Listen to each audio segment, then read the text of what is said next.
Friends welcome to संध्या कुटी channel. இன்னைக்கு நம்ம சந்தியா குட்டி சேனல் மூலமா ஒரு சூப்பரான மொச்சைக்கொட்டையை வச்சு ஒரு குழம்பு தாங்க செய்ய போறோம்। ரொம்பவே டேஸ்டியா இருக்கும்। எப்படி செய்யறதுன்னு சொல்லிட்டு பார்க்கிறதுக்கு முன்னாடி நம்ம சேனலை சப்ஸ்கிரைப் பண்ணாத நண்பர்களா இருந்தீங்கன்னா ப்ளீஸ் சப்ஸ்கிரைப் பண்ணிக்கங்க, பெல் ஐகானை கிளிக் பண்ணி விடுங்க, அப்பதான் நான் போடுற வீடியோ நோட்டிபிகேஷனா வந்து சேரும்। இந்த வீடியோ உங்களுக்கு பிடிக்கும்னு நினைக்கிறேன், ஸ்கிப் பண்ணாம லாஸ்ட் வரைக்கும் பாருங்க।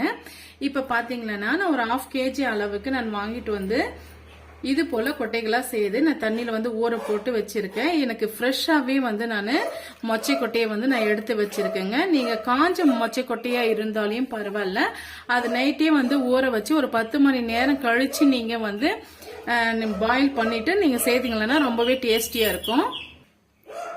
பாருங்க, இதுக்கு தேவையான பொருட்கள் என்னென்னு சொல்லிட்டு பார்க்கலாம்। இன்னைக்கு நம்ம ஒரு மசாலா அரைச்சிட்டு தான் பிறகு நம்ம செய்ய போறோம்। இப்போ அதுக்கான தேவையான மசாலாகள் என்னென்னு பார்க்கலாங்க। பாருங்க, ஒரு பெரிய சைஸ் வெங்காயத்துல ஒரு 1/4 பகுதி மட்டும் நான் இது போல ஸ்லைஸ் பண்ணி வச்சிருக்கேன்। உங்ககிட்ட சின்ன வெங்காயம் இருந்ததுன்னா அது இன்னுமே ரொம்ப டேஸ்டியா இருக்குங்க। சின்ன வெங்காயம் இருந்ததுன்னா ஒரு 4-5 வெங்காயம் எடுத்துக்கோங்க, கரெக்டா இருக்கும்। இப்ப பாத்தீங்கன்னா 1 டீஸ்பூன் அளவுக்கு சீரகம் எடுத்து வச்சிருக்கேங்க, ஒரு 1/4 டீஸ்பூன் அளவுக்கு மிளகு, 1/4 டீஸ்பூன் கொஞ்சம் குறைவா நான் வெந்தயம் எடுத்து வச்சிருக்கேன்। அதிகமா எடுத்துக்கிட்டீங்கன்னா ஒரு சிறு கசப்பு தன்மை வரும், அதனால கொஞ்சமா நம்ம ஒரு 1/4 டீஸ்பூன் கொஞ்சம் குறைவா பிளேவர் நல்லா இருக்கும்। ஒரு 2 தக்காளி பழம் கட் பண்ணி வச்சிருக்கேங்க। இதை தாளிச்சிட்டு நம்ம பிறகு இதை அரைச்சிட்டு வந்துடலாம்। இப்ப பாருங்க, அதுக்கு ஒரு கடாய் ஒண்ணு வச்சுக்கிட்டேன்। 2 டீஸ்பூன் அளவுக்கு நம்ம ஆயில் சேர்த்துக்கலாம்। ஆயில் நல்லா காஞ்சி வரட்டுங்க, அது வரைக்கும் நம்ம வெயிட் பண்ணலாம்। மீடியமான ஃப்ளேம்லயே வச்சுக்குங்க। பாருங்க, ஆயில் ஓரளவுக்கு நல்லா சூடுபட்டு வந்துடுச்சு। இந்த ஸ்டேஜ்ல நம்ம வெங்காயம் சேர்த்துக்கலாம்। சேர்த்துட்டு நம்ம எடுத்து வச்சிருக்க சீரகம், மிளகு, வெந்தயம் இது மூணுமே சேர்த்துக்கலாங்க। இது போல வறுத்துட்டு நம்ம அரைச்சி செய்யும் போது ரொம்ப டேஸ்டியா இருக்கும்। இந்த வெங்காயம், மிளகெல்லாம் ஓரளவுக்கு வறுபட்டு வந்த உடனே நம்ம தக்காளி பழம் சேர்த்துக்கலாங்க। பாருங்க, கண்ணாடி பதத்துக்கு வெங்காயம் நல்லா வதங்கி வந்துடுச்சு। இப்போ கொஞ்சமா நம்ம கருவேப்பிலை சேர்த்துக்கலாம், ஃப்ளேவர் நல்லா இருக்கும்। இந்த ஸ்டேஜ்ல நம்ம கட் பண்ணி வச்சிருக்க தக்காளி பழம் சேர்த்துக்கலாம்। சேர்த்துட்டு நல்லா வதக்கி விட்டுக்குங்க।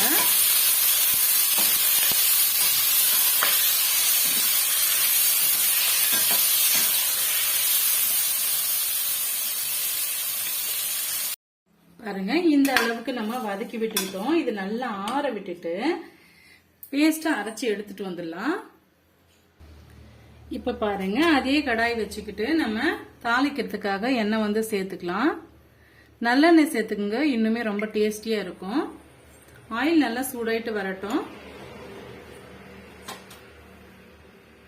பாருங்க, எண்ணெய் நல்லா சூடாயிட்டு வந்துடுச்சு। 1/2 டீஸ்பூன் அளவுக்கு கடுகு சேர்த்துக்கலாம்। கடுகு நல்லா பொரிஞ்சு வந்த உடனே ஒரு பெரிய சைஸ் வெங்காயம் இது போல சின்ன சின்ன பீஸ்களை கட் பண்ணி வச்சிருக்கேன்।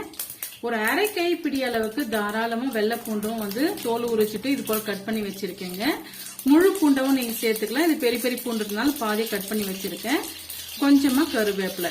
இப்போ கடுகு பொரிஞ்சு வந்த உடனே இது எல்லாமே நம்ம சேர்த்துக்கலாங்க। கடுகு நல்லா உடைஞ்சு வந்துடுச்சு, இப்ப சேர்த்துக்கலாம்।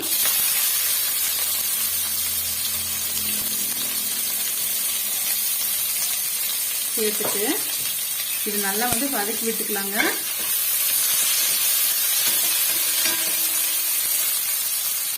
பாருங்க, நம்ம சேர்த்திருக்க வெங்காயம், வெள்ளை பூண்டு ஒரு 70% நல்லாவே வதங்கி வந்துடுச்சு। இந்த ஸ்டேஜ்ல நம்ம பேஸ்டா அரைச்சி எடுத்துட்டு விழுத சேர்த்துடலாம்। சேர்த்துட்டு அதையுமே வதக்கி விட்டுக்கலாங்க।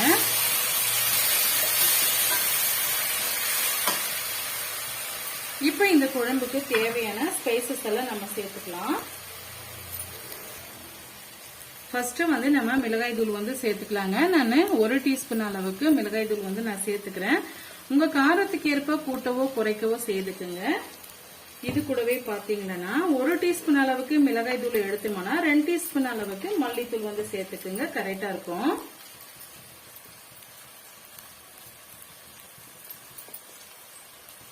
சேர்த்தாச்சு. இந்த பச்சை வாடை போற வரைக்கும் நம்ம ஒரு 2 நிமிஷத்துக்கு வதக்கி விட்டுட்டு பிறகு வந்து நம்ம தண்ணி சேர்த்துக்கலாங்க. ஒரு 2 நிமிஷத்துக்கு மட்டும் நல்லா வந்து வதக்கி விட்டுக்கலாம்.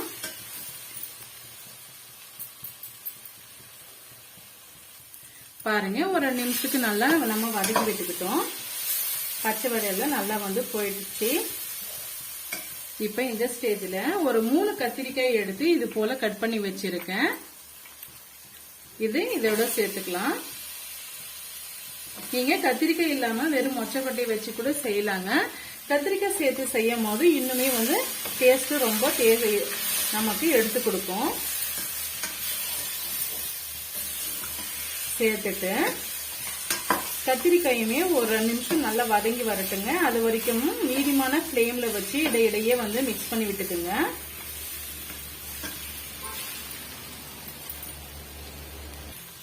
பாருங்க, நம்ம கத்திரிக்காய் சேர்த்து நல்லா ஒரு 2 நிமிஷத்துக்கு நல்லா வதக்கி விட்டுக்கிட்டுங்க. இந்த அளவுக்கு வதங்கி வந்தாவே போதும். இப்ப நம்ம பச்சை மொச்சக்கொட்டையை தான் எடுத்து வச்சிருக்கோம். இதை வந்து இதோட நம்ம சேர்த்துடலாம். சேர்த்துட்டு தேவையான அளவுக்கு உங்களுக்கு திக்கா வேணுமா இல்ல தண்ணியா வேணுமான்னு சொல்லிட்டு குழம்போட கன்சிஸ்டன்சி பார்த்துட்டு நீங்க தண்ணி வந்து ஆட் பண்ணிக்கோங்க. இந்த கொட்டையுமே வந்து நம்ம வேக வைக்கல, கத்திரிக்காயோட சேர்ந்து இந்த கொட்டை நல்லா வெந்து வந்துடும். அந்த அளவுக்கு நம்ம தண்ணி சேர்த்து வேக விட்டு எடுத்துக்கலாம்.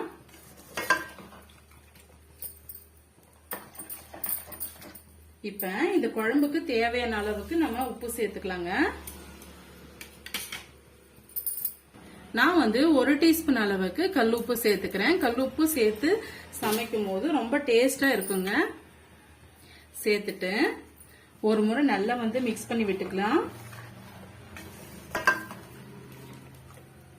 இப்ப ஒரு மூடி போட்டு ஒரு 5 நிமிஷம் நம்ம வேக வச்சு எடுத்துக்கலாங்க. அப்புறமா வந்து நம்ம புளிய வந்து சேர்த்துக்கலாம். இந்த ஸ்டேஜ்ல வந்து நீங்க புளி வந்து ஆட் பண்ணக்கூடாது, ஏன்னா கத்திரிக்காயும் கொட்டையும் வந்து வெந்து வராதுங்க.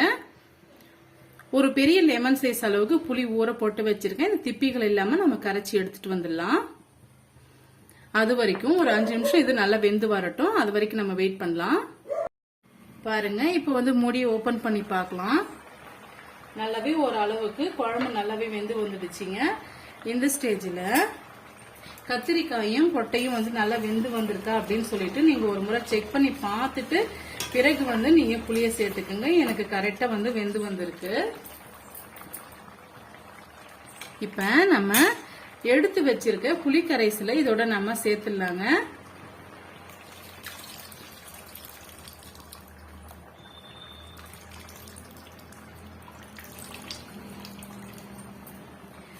புளியோட சேர்த்துன தண்ணியே வந்து எனக்கு கரெக்டா இருந்ததுங்க. ஒரு முறை நல்லா வந்து மிக்ஸ் பண்ணி கொடுத்துக்குங்க. நல்லா மிக்ஸ் பண்ணி விட்ட பிறகு திரும்பவும் மீடியமான ஃப்ளேம்ல வச்சு ஒரு 3 நிமிஷத்துக்கு நல்லா வந்து நம்ம குக் பண்ணி எடுத்துக்கலாம். இந்த எண்ணெயெல்லாம் நல்லா பிரிஞ்சு வரட்டும். இந்த ஸ்டேஜ்ல 1 டீஸ்பூன் அளவுக்கு நம்ம வெல்லம் சேர்த்துக்கலாங்க. புளி குழம்புனாவே எப்பவுமே வந்து கொஞ்சம் வெல்லம் சேர்க்கும் போது இந்த புளியோட தன்மையும் காரத்தோட இதுவும் வந்து பேலன்ஸ் பண்ணி கொடுக்கும். சேர்த்துட்டு ஒரு முறை நல்லா வந்து கிண்டி விட்டுடுங்க. கிண்டி விட்ட பிறகு மூடி போட்டு ஒரு 3 நிமிஷத்துக்கு நம்ம வேக வச்சு எடுத்துக்கலாம். மீடியமான ஃப்ளேம்லயே வச்சுக்குங்க. பாருங்க, புளி சேர்த்து ஒரு 3 நிமிஷம் ஆயிடுச்சு. இப்போ ஓபன் பண்ணி பார்க்கலாம். எண்ணெய் நல்லா பிரிஞ்சு வந்துடுச்சு பாருங்க. பார்க்கும் போதே உங்களுக்கு தெரியும். இந்த ஸ்டேஜ்ல ஃபைனலா வந்து நம்ம கொத்தமல்லியிலே போட்டு நம்ம சர்வ் பண்ணிக்கலாம். ரொம்பவே அட்டகாசமான முறையில மொச்சக்கொட்டையை வச்சு நம்ம ஒரு புளிக்குழம்பு வந்து ரெடி பண்ணிட்டுங்க. ரொம்பவே டேஸ்டியா இருக்கும். இன்னைக்கு பாத்தீங்கன்னா நான் கேழ்வரகு களி கூட நான் இதை சர்வ் பண்ணிக்க போறேன்.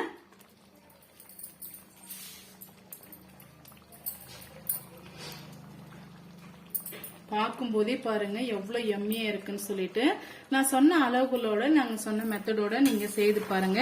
உங்களுக்குமே ரொம்பவே பிடிக்கும்.